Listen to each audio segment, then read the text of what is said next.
તારીખ 3 ફેબ્રુઆરી 2026 કચ્છના ખાંભલા ગામમાં રહેતી નાથીબેન રબારી એમના જીવનથી બહુ જ ખુશ હતી.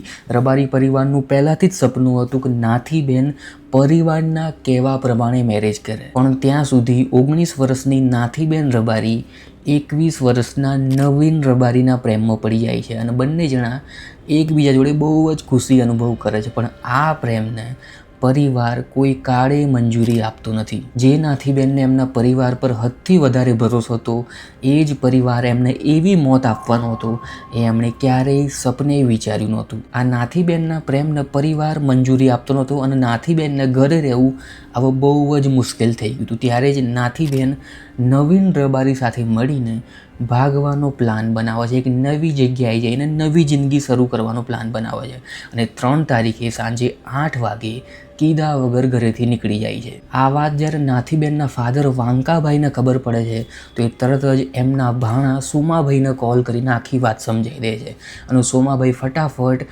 વાંકાભાઈના ઘેર જતા રહે છે અને બંને જણા બાઇક લઈને નાથીબેનને શોધવાનું ચાલુ કરે છે. આ બંને મામા અને ભાણા જ્યારે બાઇક લઈને કોટડા ગામથી નીકળતા હોય છે ત્યારે જ એમની નજર નાથીબેન રબારી પર પડે છે. ત્યારે ફટાફટ એની નજીક પહોંચી જાય છે અને નવીન રબારી અને નાથીબેન રબારીને સમજાવવાનો પ્રયાસ કરતા હોય છે, ખાસ કરીને નાથીબેનને, કે એ સમજીને પાછી ઘેર આવી જાય. પણ નાથીબેન કોઈ વાતે સમજવા તૈયાર હતી નહીં. એને તો ખાલી નવીન રબારી જોડે જ મેરેજ કરવા હતા અને નવીન રબારી જોડે જ આખી જિંદગી જીવવી હતી. ત્યારે જ એના ફાધર વાંકાભાઈ ફટાફટ ઘરે ફોન કરે છે અને એની મમ્મી અને એના ભાઈને કોટડા ગામે બોલાવી લે છે, જેનાથી આખો પરિવાર એક સાથે ફોર્સ કરી શકે અને એક સાથે સમજાઈ શકે અને ફટાફટ એના ઘરે પાછી લઈ જઈ શકે. એવી જ એની મધર એના ભાઈ સાથે કોટડા ગામ પહોંચી જાય છે ત્યારે જ આ પરિવારનો આ પ્રેમી યુગલ જોડે ઝઘડો થવાનો ચાલુ થાય છે. પહેલાં પરિવાર સમજાવતો હોય છે, પણ આ સમજાવવામાં ઝઘડો એટલો ઉગ્ર બની જાય છે કે આ વાંકાભાઈ રબારી ખુદ એમની છોકરી નાથીબેન રબારીની ગળું દબાઈને હત્યા કરી નાખે છે.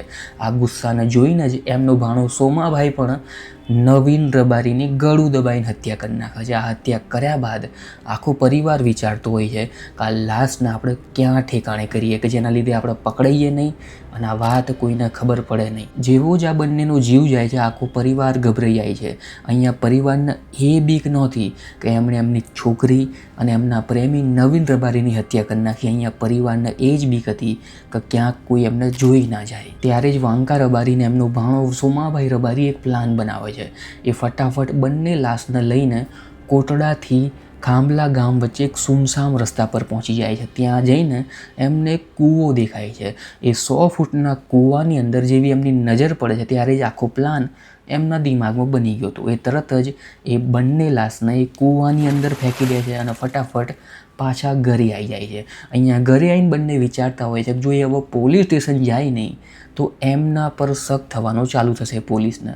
ત્યારે જ એ બીજા દિવસે વાંકાભાઈ રબારી ફટાફટ પોલીસ સ્ટેશન જતા રહે છે અને નખત્રા પોલીસ સ્ટેશન જઈને એક મિસિંગ રિપોર્ટ લખાવે છે કે એમની દીકરી કાલ સાંજથી ગાયબ છે એના પ્રેમી નવીન રબારી જોડે. તમે ગમે તે કરીને એમને શોધી આપો. અહીંયા નખત્રાણા પોલીસ પણ એના કામ પર લાગી જાય છે અને આજુબાજુ પૂછપરછ કરવાની ચાલુ કરે છે. નવીન રબારી અને નાથીબેન રબારીની બહુ જ પૂછપરછ કરે છે, પણ કોઈ માહિતી મળતી નથી અને ધીમે ધીમે આ તપાસના 40 દિવસો વીતી જાય છે. અહીંયા પોલીસના હાથ એકદમ ખાલી હતા અને રોજ વાંકાભાઈ રબારી પોલીસ સ્ટેશન જતા હતા અને પોલીસ સ્ટેશન જઈને નાટક કરતા હતા કે તમે ક્યારે મારી છોકરી અને એના પ્રેમી નવીન રબારીને શોધી આપશો. આ નાટકના ચાલતા નખત્રાણા પોલીસ પણ સમજી જાય છે કે આ વાંકાભાઈ રબારી એકદમ જૂઠું બોલી રહ્યા છે. ત્યારે જ નખત્રાણા પોલીસ વાંકા રબારીની કડક રીતે પૂછપરછ કરવાની ચાલુ કરે છે. પહેલાં તો વાંકા રબારી કંઈ જ સાચું કહેતા નથી, પણ જ્યારે પોલીસ કડક થાય છે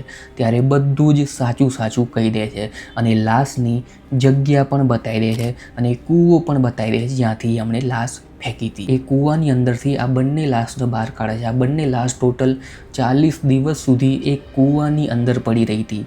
ત્યારે જ પોલીસ આ બંને જણાની પૂછપરછ કરવાની ચાલુ કરે છે. આ પૂછપરછની અંદર એમના ભાણા સોમાભાઈનું પણ નામ બહાર આવે છે તો પોલીસ એની પણ ધરપકડ કરે છે અને બંનેની એક સાથે પૂછપરછ કરે છે. ત્યારે જ બંને કબૂલ કરે છે કે એમણે જ આ ક્રાઇમ કર્યું છે અને ત્યારે જ પોલીસ પૂછે કારણ શું હતું. ત્યાં જ આ બંને કારણ કહે છે કે એમની છોકરી જે નાથીબેન રબારી હતી એ એની મરજી પ્રમાણે મેરેજ કરવા માગતી હતી. અહીંયા પરિવારને એ પસંદ નહોતું. અહીંયા પરિવારને જ પસંદ હતું. પરિવાર જે છોકરાને પસંદ કરે એ જ છોકરા જોડે નાથીબેનને મેરેજ કરવાના હતા. પણ અહીંયા નાથીબેનની મરજી કંઈક અલગ હતી. અત્યારે આ બંનેને પોલીસ અરેસ્ટ કરી લીધા છે અને આગળની તપાસ ચાલુ છે, આગળની પૂછપરછ ચાલુ છે. ત્યાં સુધી તમારા શું વિચાર છે આ કેસના રિલેટેડ એ જરૂરથી કોમેન્ટ સેક્શનમાં લખજો. મેં આવો જ એક બીજો વિડીયો બનાવ્યો છે જેમાં અમદાવાદમાં રહેતી રૂબી એના જ પતિને એના જ ઘરની અંદર રસોડાની અંદર 1 વર્ષ સુધી દાટીને રાખે છે. કોઈને કાનો કાન ખબર પડતી નથી અને એ 1 વર્ષ સુધી એ જ ઘરની અંદર હસી ખુશી રહે છે. પણ એક ભૂલ આખા રૂબીના પ્લાનને પકડાઈ નાખે છે અને આ દૃશ્યમ મૂવી જેવો કેસ સોલ્વ થાય છે. કેવી રીતે પોલીસ કેસ સોલ્વ કરે છે તમે આખો વિડીયો અહીંયા ક્લિક કરીને જોઈ શકો છો.